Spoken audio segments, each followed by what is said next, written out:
Meu nome é Mariana Massariol, eu sou mãe da Cacau, que é a minha cachorrinha, que tem 11 anos e 8 meses, da Melissa, que tem 3 anos e 4 meses, e da Milena, que acabou de completar 7 meses. Eu descobri a gravidez da Milena quando Melissa estava com 2 anos e 1 mês, e muitas pessoas me perguntavam a respeito de como ela estava lidando com a chegada da irmãzinha, isso durante toda a gestação e após o nascimento dela.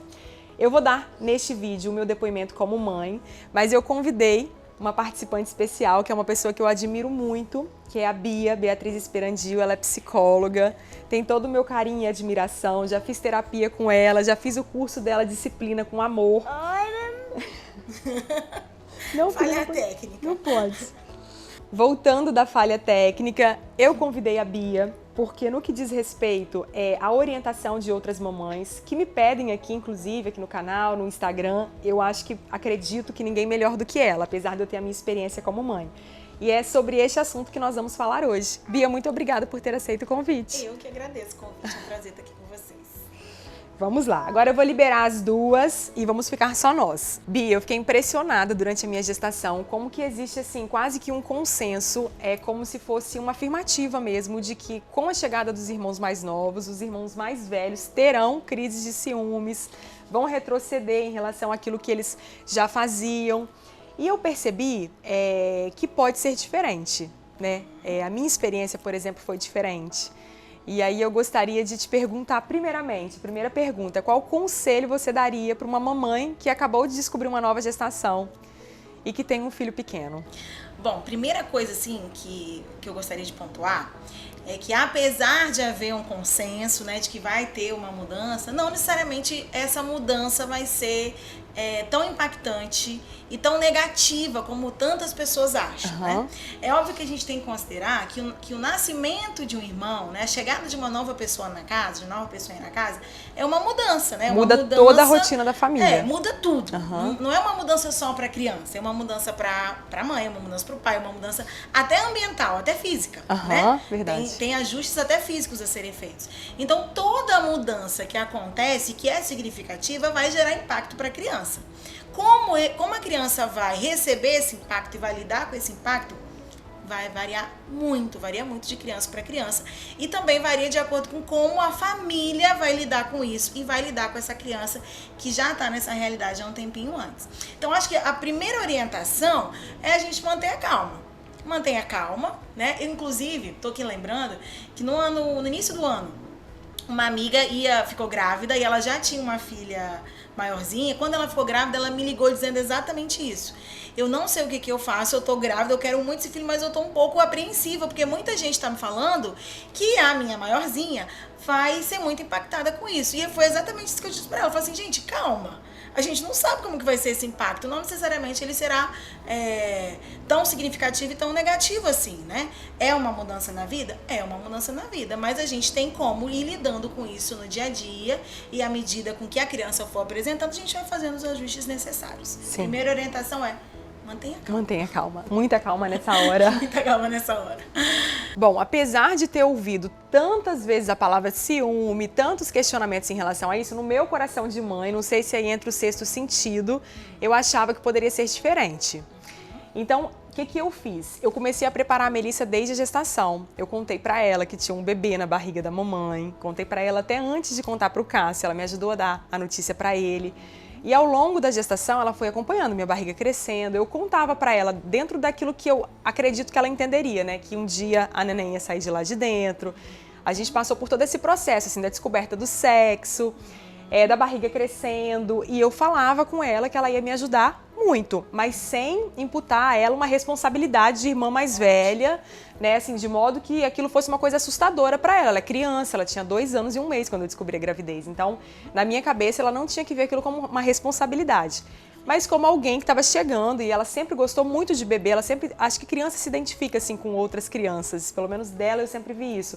Então eu achava assim, nossa, vai chegar um bebê e ela vai super curtir, né, essa situação. E aí, quando Milena chegou, a minha preocupação passou a ser pelo seguinte: a Melissa ainda mamava e a Milena também ia mamar. Então, eu pensei que essa situação poderia gerar um pouquinho de conflito. E, surpreendentemente, não gerou. né? Assim, a neném chorava, ela falou, mamãe, ela quer um pouquinho de tetê, dá um pouquinho de tetê pra ela. Então, assim, veio muito dela. Eu acredito que isso aí é muito de cada pessoa mesmo, né? Porque tem coisas que não tem como a gente preparar a criança. Isso aí foi uma coisa muito espontânea dela. E eu tentei fazer ela entender de uma forma mais leve possível na minha cabeça que ela não era mais o bebê da casa, que ela sempre ia ser o meu bebezão, eu falo pra ela isso até hoje, mas que a Milena era um bebê. Tanto que depois que a Milena nasceu, cerca de 2 meses depois, a gente conseguiu fazer o processo de desfraude da Melissa. Que ela entendeu que estava chegando uma irmãzinha que ia usar fralda, mas eu nunca quis forçar isso pra ela, colocar como uma situação assim que fosse ser traumática pra ela, porque eu queria que ela curtisse realmente de todas as formas aquela situação. E sempre procurei priorizar momentos únicos com ela também, de filha única, sabe? Ter os meus momentos com ela, de coisas simples como, por exemplo, ir ao supermercado. Apesar da Milena ter nascido no meio da pandemia, foi um nascimento diferente do nascimento da Melissa. A gente não podia receber visitas, a gente não podia sair com ela. A Melissa não pôde ir ao hospital, né? Como eu gostaria que ela tivesse ido para poder conhecer a irmã já no primeiro dia. Mas foi dessa forma que a gente fez. E tudo fluiu, né? E tem fluído até hoje. E algumas coisas que eu ouvi ao longo desse processo, assim, uma coisa que eu achei até um pouco assustadora foi assim, Mariana, você tem que chegar pra Melissa e falar, Melissa, você é mais bonita, né? E aquilo doía em mim, como que eu vou chegar pra uma filha minha e vou falar que ela é mais bonita do que a minha outra filha que tá nascendo? Eu acho que além de estimular uma competição, não faria sentido nenhum pra mim também, né? Mas tudo isso foi uma coisa muito intuitiva de mãe, nunca foi assim, com orientação. E eu gostaria de saber de você se o que eu fiz foi certo, se o que eu fiz foi errado, onde eu posso melhorar. Sim. Na verdade, uma das principais orientações que eu dou em casos similares a esse é exatamente essa. Da família conseguir, óbvio que dentro da sua realidade, né, existem realidades muito diferentes, mas dentro da realidade dela, a família conseguir ter sim os momentos especiais com essa criança maiorzinha. A gente sabe que a chegada do irmãozinho, ela, como a gente disse, mexe muito com tudo na casa e ela demanda da mãe principalmente, né, mais tempo de cuidado com essa pequenininha, né. E aí a criança maiorzinha, acaba mesmo, muitas vezes, ficando um pouquinho de lado. Não é que ela fica de lado, é que muda, né? Antes ela era o centro, antes só tinha ela, as atenções eram todas pra ela. Então ela vai precisar aprender a dividir essa atenção. Quando a gente tem uma família que consegue ter uma rede de apoio, né, que consegue ajudar e direcionar, isso às vezes fica até um pouco melhor. Só que não adianta delegar essa função só para alguém da sua rede de apoio. Porque o contato da mãe, né, se o seu vínculo com seu filho antes, ele era muito intenso, e agora esse vínculo vai reduzir, é óbvio que a criança vai sentir falta disso. Por mais que tenha avó, o avô, a tia, que tenha uma babá, que tenha uma tia, que tenha um pai, a presença da mãe, se esse contato, né, já era grande, se era um vínculo, né, seguro, um vínculo bom, ela vai sentir falta dessa presença. Então, esses momentos, é disso que quando a gente fala em tempo de qualidade, exatamente isso, a gente tem um tempinho com a criança, pra criança, né? Pra ela se nutrir desse amor, desse contato, desse cuidado, desse pele a pele, desse olho no olho, né? Isso é importante. Então, você conseguiu manter isso de forma super intuitiva, mas você fez isso. E essa é a principal orientação, assim. Não só ter um tempo exclusivo com ela, ter um tempo com as duas, né? Mas também com ela, porque óbvio que ela vai sentir falta disso. Então fazer isso é importante. O que você fez de preparar desde antes do nascimento, de ir conversando, exatamente, é isso, assim. Por isso que eu sempre falo, vai depender muito de tudo. E principalmente do vínculo e da relação que essa família tem e que vai criando a partir das mudanças que vão surgindo. Quanto mais leveza a gente levar isso, né, com mais tranquilidade e passar essa segurança também para a criança, mais fácil vai ser para a criança lidar. Mas é óbvio que tem crianças e crianças, tem personalidades e personalidades. Elas ainda estão, né, num processo de formação dessa personalidade, mas cada um tem o seu jeitinho, né? E esse jeitinho também, ele não é do nada, né? Ele tem as características genéticas, mas também tem muito desse ambiente que a criança já está acostumada. Então, se a criança tem uma relação segura com a família, né, tem um apego seguro, não é uma criança que tenha tanto traço, por exemplo, de uma proximidade que está além do necessário, sabe? De um apego extremo, isso vai ser mais prejudicial, isso vai ser mais difícil, né? Na hora que chegar um outro vai ser mais difícil para fazer essa separação. Então, quanto melhor for esse apego, quanto mais seguro for esse apego, melhor para a criança. Depende muito, então, de toda esse ambiente, de como estão essas relações, né? Sim. Isso vai guiar muito como as coisas serão, né? E aí depois, quando a criança nasce, o bebê nasce, muitas vezes o impacto é imediato. Muitas crianças mudam o comportamento na hora. Né? Outras crianças não. Outras crianças vão começar a apresentar isso mais com o tempo. Né? Porque elas vão lidando com isso, né, a vida toda. Agora, a partir do momento em que nasce a irmãzinha, você vai ter que lidar com essa divisão de tudo, né? Da casa, da vida, da mãe, do pai, do ambiente, a vida toda. Então, cada dia uma situação diferente, né? Algumas vão apresentar uma mudança comportamental no início, outras mais um tempinho, e outras vão lidar com isso com maior naturalidade, com maior facilidade, né? Sim. Eu já recebi relatos de mães que relataram que as crianças, desde que chegaram explicitamente a falar para o irmão, eu não gosto de você. Há crianças que retrocederam, crianças de 3, 4 anos que voltavam a engatinhar, né, para poder competir um pouco esse cuidado maior com o irmão mais novo. E isso se manifesta de várias formas, né? Sim. De várias formas. E quais são as principais formas, assim? Porque às vezes a gente acha que vai ser manifestado de uma forma muito explícita, mas pode aparecer de uma forma mascarada. É muito comum, realmente, esse retroceder de algumas habilidades que a criança já tem, né?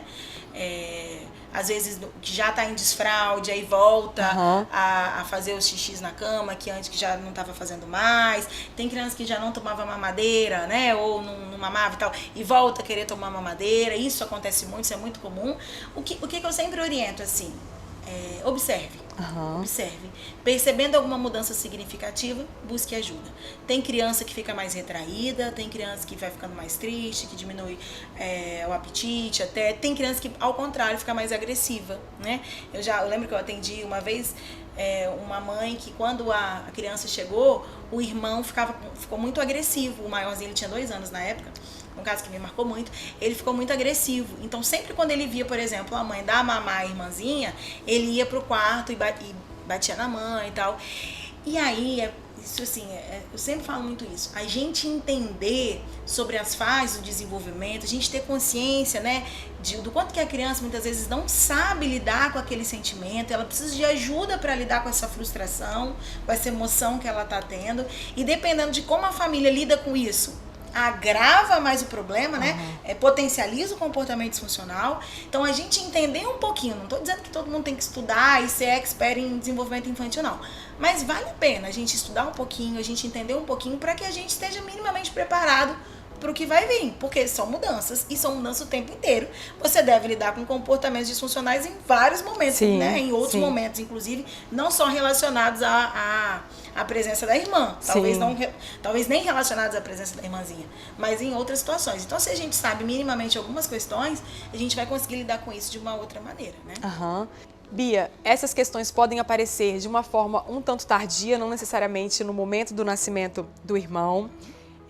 E como lidar, né? Se a família percebeu que tudo que ela fez, que tudo que ela achou que era correto fazer, que tudo que foi intuitivo ali, não funcionou muito bem, o que fazer? Então, essas questões podem aparecer em qualquer fase da vida. Porque a partir de agora, como a gente disse, tem toda uma mudança, né, na vida da criança, e ela vai precisar dividir espaço, atenção e tudo, a vida toda, com esse irmãozinho que está aí. Então, comportamentos disfuncionais, de uma maneira geral, tanto quanto relacionado com o irmão quanto qualquer outros, vão aparecer em vários momentos da vida. Como que a família pode lidar com eles, né? Primeiro ponto é fortalecer o vínculo. Quanto maior o vínculo, maior a conexão da família com a criança, é até mais fácil de trabalhar isso que você fala dessa parte intuitiva. Por quê?